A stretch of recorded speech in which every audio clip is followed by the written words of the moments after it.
En los videos anteriores se ha trabajado la autonomía académica como la capacidad del estudiante para asumir el control de su aprendizaje y la autorregulación como el proceso que permite gestionarlo. Sin embargo, estos conceptos plantean una nueva exigencia. Para poder regular el aprendizaje, el estudiante debe ser capaz de observarlo. Esta idea permite introducir el concepto de metacognición, que implica pensar sobre el propio pensamiento. La metacognición se refiere a la capacidad de reconocer cómo se está aprendiendo. El estudiante no solo estudia, sino que observa su proceso, identifica si comprende, si tiene dificultades y si las estrategias que utiliza son las adecuadas. Esto implica un cambio importante. El aprendizaje deja de ser automático y se convierte en un proceso consciente. Este punto es clave porque permite entender que el control del aprendizaje no es posible sin conciencia del proceso. El estudiante no puede mejorar si no reconoce lo que ocurre en su forma de aprender. La metacognición permite identificar errores, reconocer avances y tomar decisiones para ajustar el proceso. Aprender implica observar cómo se aprende. Si se observa el caso esta semana, este proceso no está presente. El estudiante actúa sin reflexionar, estudia pero no evalúa si comprende.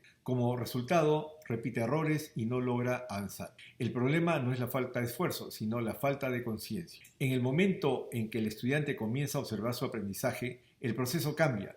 Empieza a reconocer qué entiende y qué no, y a tomar decisiones para mejorar. Ese cambio marca el inicio del control del propio aprendizaje. Este proceso no ocurre automáticamente, requiere detenerse, analizar y reflexionar sobre lo que se está haciendo. El estudiante debe preguntarse si realmente comprende y qué necesita ajustar. A medida que esta capacidad se desarrolla, el aprendizaje se vuelve más preciso. El estudiante puede intervenir en su proceso con mayor claridad y ahí es donde el aprendizaje se vuelve consciente. En el siguiente bloque se profundizará en cómo se ejerce este control y qué implica aplicarlo de manera constante, porque aprender no es solo hacer, es saber cómo se está haciendo. Y ese será el eje de lo que se desarrollará a continuación.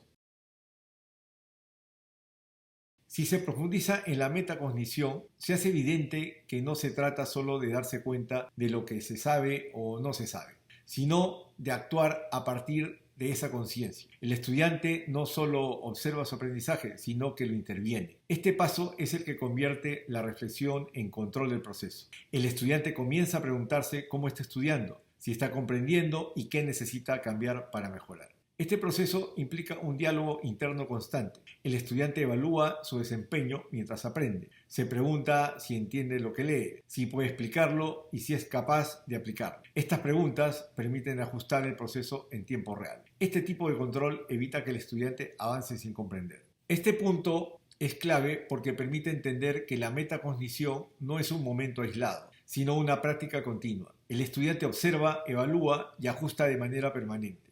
No espera el resultado final para reconocer errores, los identifica durante el proceso. El control del aprendizaje ocurre mientras se aprende, no después. Comprender implica verificar si se comprende. Si se observa el caso esta semana, este proceso no está presente. El estudiante avanza sin cuestionarse, estudia de manera automática y no reconoce si realmente está aprendiendo. Como resultado, su esfuerzo no se traduce en comprensión. En el momento en que comienza a incorporar este diálogo interno, el proceso cambia. Empieza a detenerse, a verificar su comprensión y a ajustar su forma de estudiar. Ese cambio permite que el aprendizaje se vuelva más preciso. Este proceso requiere práctica.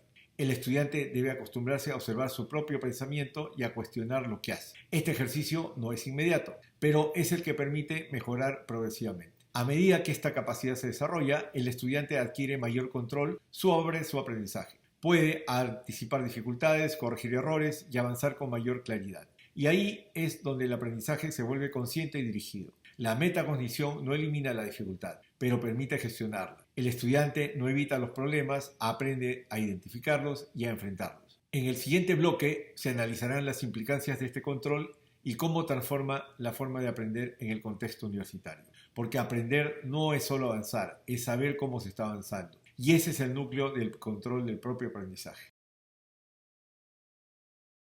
A partir de lo desarrollado en este video, comienza a hacerse evidente que la metacognición no es un elemento adicional del aprendizaje, sino la condición que permite ejercer control sobre él. Sin conciencia del propio proceso, el estudiante avanza sin dirección. Con metacognición, el aprendizaje se vuelve intencional. El estudiante no solo aprende a observar cómo aprende y a intervenir en ese proceso. En este sentido, el control del propio aprendizaje no implica eliminar errores, sino reconocerlos a tiempo. El estudiante deja de avanzar sin comprender y comienza a detenerse cuando es necesario. Ajusta su ritmo, cambia estrategias y mejora progresivamente. Este cambio permite que el aprendizaje se vuelva más preciso y consciente. Este punto conecta directamente con el caso de la semana. El estudiante no logra avanzar porque no observa su proceso. Estudia, pero no se da cuenta de que no comprende. Como consecuencia, repite errores sin corregirlos. En el momento en que comienza a observar su aprendizaje, el proceso cambia. Empieza a identificar dificultades y a tomar decisiones para mejorar. Este cambio no elimina la dificultad, pero la hace visible. La dificultad deja de ser algo confuso y se convierte en una señal clara de lo que necesita ser trabajado. En ese sentido, la metacognición permite transformar la dificultad en una oportunidad de mejora. A medida que el estudiante desarrolla esta capacidad, el aprendizaje se vuelve más autónomo. Puede gestionar su proceso, ajustar su forma de estudiar y avanzar con mayor claridad. Esto le permite construir una base más sólida para enfrentar nuevos contenidos. La metacognición no se logra de manera inmediata, se construye a través de la práctica constante y la reflexión sobre el propio pensamiento. Aprender implica aprender a pensar sobre lo que se piensa. Este es el sentido profundo del tema desarrollado. No se trata solo de aprender contenidos, sino de desarrollar la capacidad de dirigir el propio aprendizaje. En el siguiente video se abordará cómo esta capacidad se vincula con la disciplina y la constancia, y cómo el estudiante puede sostener su proceso en el tiempo. Porque aprender no es solo empezar bien, es saber mantenerse en el proceso.